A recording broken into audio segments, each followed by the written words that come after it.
Thank you very much, Dr. It's a good morning to all of you.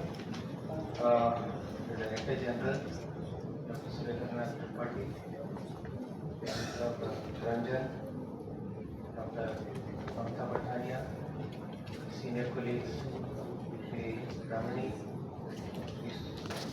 Ms. Kshatriya, Sharma, senior respected faculty of IITA and respected participants in the annual conference today.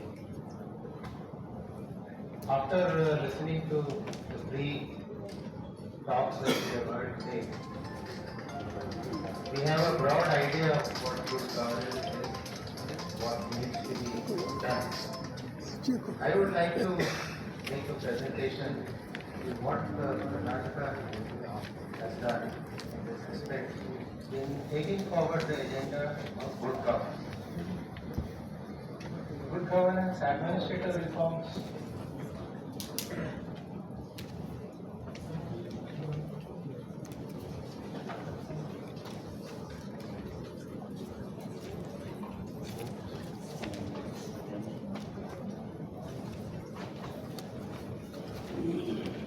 the administrative reforms we all know that we all have departments in the state government which are in charge of administrative reforms and the government of India also.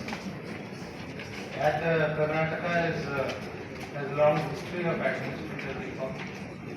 The Mysore Maharajas were well known for good administration.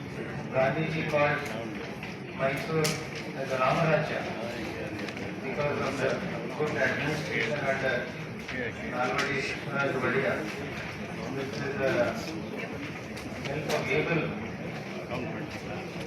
divans like Sir M. Vishweshwaraya and Vijay Ismail. Karnataka also has the privilege of two Kannada politicians, Dr. Hanumantayya and Veerappa Moili, he was the chairman of the two administrative reforms in the government of India. So in that respect, Karnataka has a long history and the first administrative reforms commission was set up in Karnataka in 2000 and mine is the second. I am in charge of I was placed in charge of the second administrative reforms commission in 2021 and so far the first administrative reform commission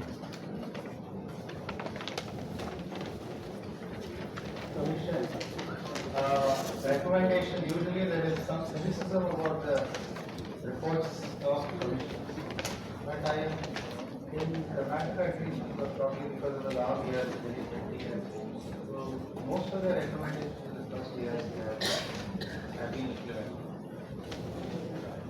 This is the iceberg of ignorance, because we all talk about what needs to be done, but problems that we all know. Most of us here are to the top layer executives. We know only about 4% of problems.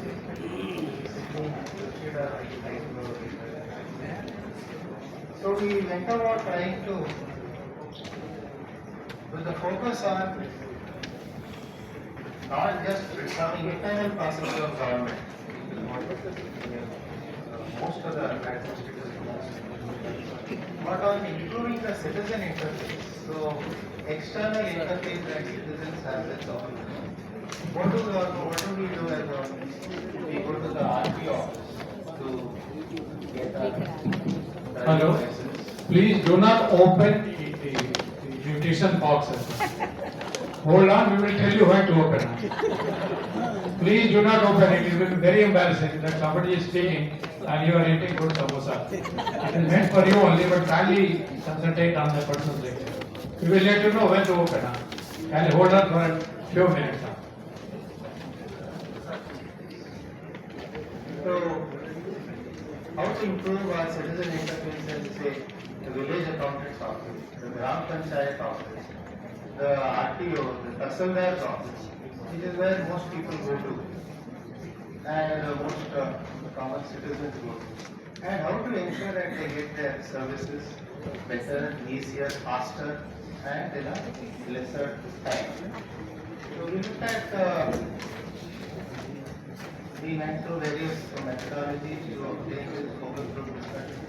Field visits, users, about 25,000 user feedback, the analysis, process audit, emissions of and senior officers, consultation, research with other institutions, and discussions with the local department. So we have so far submitted 5 reports from our commission, and it has about 3,630 recommendations, small and big. The 6th report is ready and will be submitted sometime early next month, and the 7th report by December. So this is just I would like to give you a certain flavor of some of the recommendations that we have made. We broadly divided into certain themes. Delegation of powers to lower levels. When we talk about bringing citizen-centric administration, we have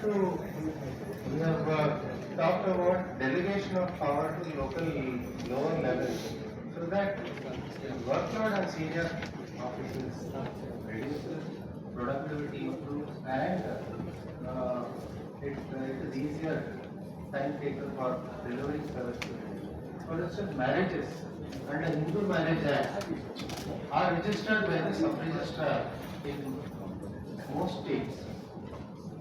We have recommended and that they should be registered at the level of urban local bodies and government. Only 30% of Hindu marriages are registered in our state. I don't know whether a lot of percentage in other states. And by taking it closer to people, we suggested that it should be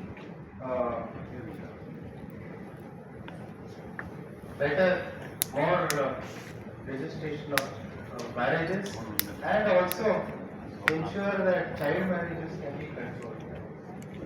For instance, sanction of new electricity connections to domestic connections. We found 80% of new connections have less than 5 kilowatt load for domestic, but they all go to the subdivision level. So we suggest to be given to the state engineer, the section officer at the lower level who can do it faster. Second, the use of technology, integration of databases. We want to talk about Mamtaji has spoken about how e-governance has brought about tremendous changes in it. But by integrating databases, a number of large benefits can be obtained, and the UPI is one example of how integrating various databases is brought about.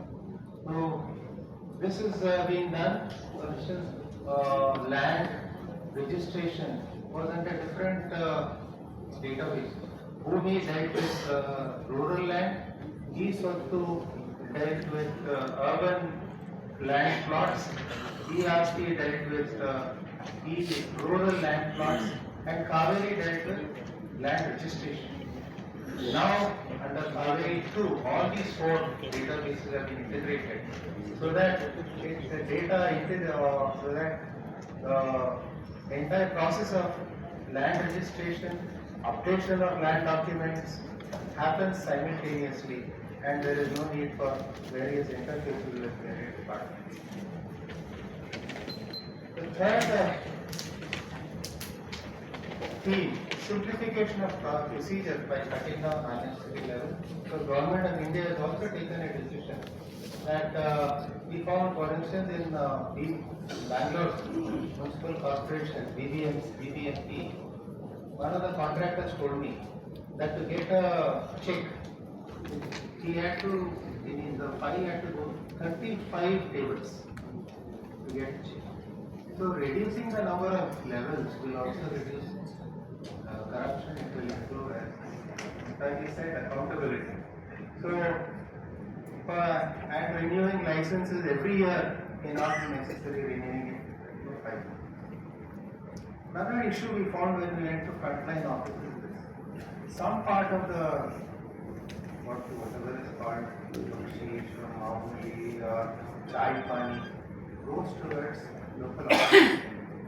Because the office expenditure at government is minuscule compared to that. So even an ink cartridge, for instance, will cost 50,000. Even the poor officers, he will not going to spend it on his own.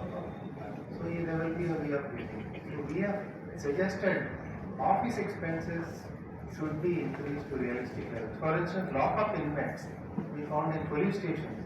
The meal charge is fixed at 10 to 15 rupees for 2 weeks in 1996. It's not been revised. We have suggested that all these have to be revised. And this is being done.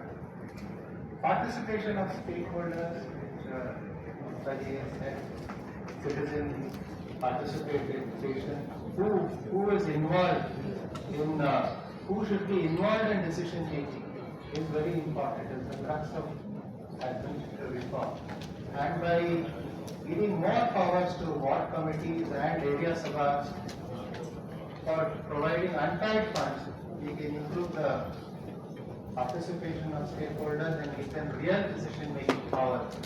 Because unless funds are given, we should put our money where our mouth is. Usually what we do is, we form many committees. The ward committee you will have, when you look at the act, you will find 2 pages of functions. In the act, there will be 2 pages of around 40-50 functions. But when you look at the funds that are given to them, absolutely nothing. So our acts, they all only put responsibilities on these committees without giving them any funds. And we have to put our money where our mouth is. And this is where we have said that we have to give untied funds. Rationalization and redeployment of staff based on workload, because this is very much needed, and we are all aware of how this is done. Cutting wastage of time. One-stop centers, the DG Tripathi referred to 800 online services in Karnataka. Now it is 1,100 online services. And all these are available through Grama One Center. There are 5,000 Grama One centers.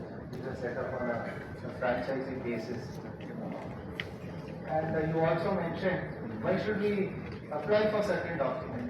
So for instance, we suggested, we have found out there are 15 certificates which can be auto-generated and sent to the DigiLocker of the person without their applying for it. Because all the information is available with us. They don't have to apply for it. And Tatkal provision also. Improving citizen services. For instance, cesses, many unorganized labor, there is 75,000 lakhs registered unorganized laborers in Karnataka. So we have suggested that cess may be collected on property tax paid by citizens to provide benefits to workers like housemaids, barbers, garage workers, street vendors in urban and rural areas. Otherwise, so this is a way of ensuring that unorganized labor get certain benefits. Revising fees and penalties, we found that all these acts which were largely enacted in the 60s, 70s, the act would have mentioned a penalty of 100 rupees or 500 rupees. We found some officers told us that after fighting in the courts for 2 years, finally the court will convict him and impose a penalty of 100 rupees. What is the use? We have spent 2 lakh rupees to get a penalty of 100 rupees. So we have suggested that whatever taxes and penalties are there, we have not just suggested here, we have actually given the cost inflation indexed rate. So if 100 rupees in 1964 would be equivalent to 6,500 rupees now, as per increase in cost inflation index. So we have suggested we increase this 100 rupees to say 10,000 rupees by rounding. It will be really some sort of a deterrent. So better value for money. For instance, a draft bid documents in transparency in procurement is one of the major issues in all states and especially in Karnataka. So one suggestion which has already been implemented, a committee has been set up. The big documents, the conditional specifications in bid documents are usually tailored to benefit certain people, some contractors. So if these bid documents are straight away published, the preferred suppliers they get.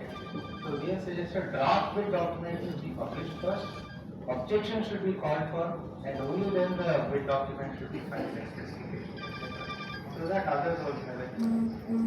The improving compliance, we all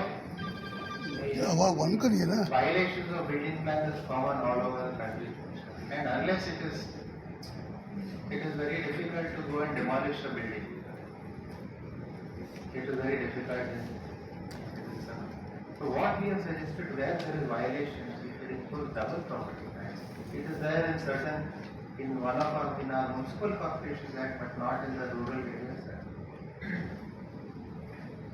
So there are certain policy measures. So we found that pass percentage of class 10 students, class 12 students in Karnataka was much less than the pass percentage of class 10 and 12 students in all our neighboring states. In our neighboring states, 90 to 95% of students are passing class 10 and class 12. And in our state, it was only 70 to 75. When we looked at the differences, the reasons for differences, we found that one, in the neighboring states, the examinations had multiple choice questions, which we did not. Secondly, the neighboring states had internal assessment also, project work for arts and commerce students, whereas it was there for science practicals and there, not for arts.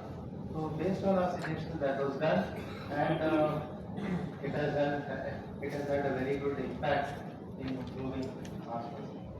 So some of these major recommendations have been implemented: abolition of Department of Public Enterprises merger, all the paper applications. Whenever we talked about online application, we found simultaneously paper application would be taken. So we will be having two sets of files moving, one on the computer and one on the paper, and that has orders have been issued. And pension schemes of different departments have been brought under Social Security Directorate, and exam pattern of class 12 has been changed. So this is what we have looked at is what Dr. Mamta and Mr. Kshatriya and we have got the accent boards of what public responses, administrative responses, and given doable, practical, implementable suggestions in consultation with the department, so that there is it is not just so they exactly know what is to be done, and this is what I hope will bring about good transformation. Thank you.